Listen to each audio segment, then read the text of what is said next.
Hello class. So this is the bowl that we put slip on, the pinch and coil bowl. And now I am going to carve a natural image into it. So this is just some little flowers I found outside today, and I would like to, I just kind of stab them into a little hunk of clay so that I can see them, and they're kind of standing up, but I can still see the stems.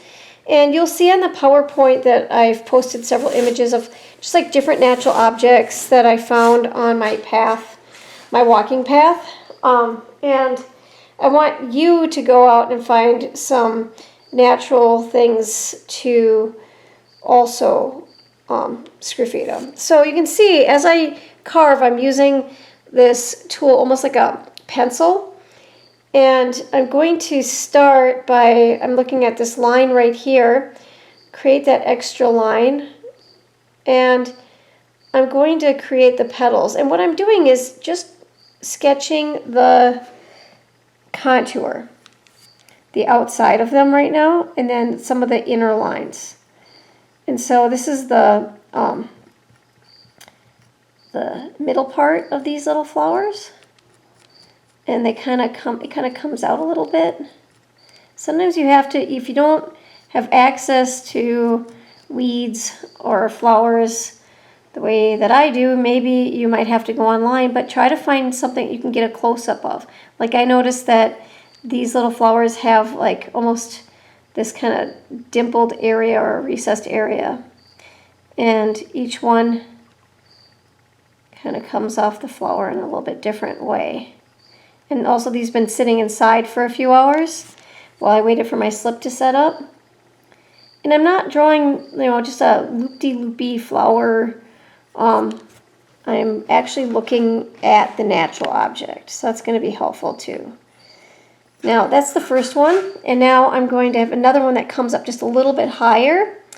And I'm going to, this one has a different view. It's kind of deteriorating in a different way. So I'm just making those inner lines of the petals, a few of those. And I'm going to do this all the way around the pot because I'm going to be putting on a transparent glaze, either turquoise or caramel. If I wanted to, I could, I suppose, use some yellow and orange to create those petals, and you would be able to see some of that through the caramel if you chose it. The turquoise, I'm not sure about. That might change the color a bit. I'm going to make this just a little bit more rounded. And this is going to be fairly dark, so as an example of how dark it can get, this is the dark clay with a pattern on it.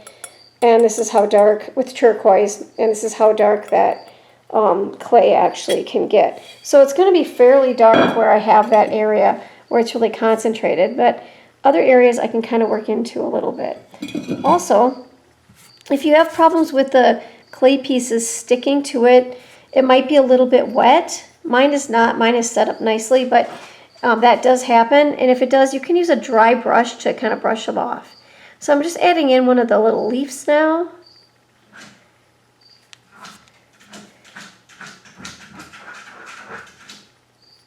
And I'm going to add in just this little kind of broken stem with a little bit of a wilting flower on it.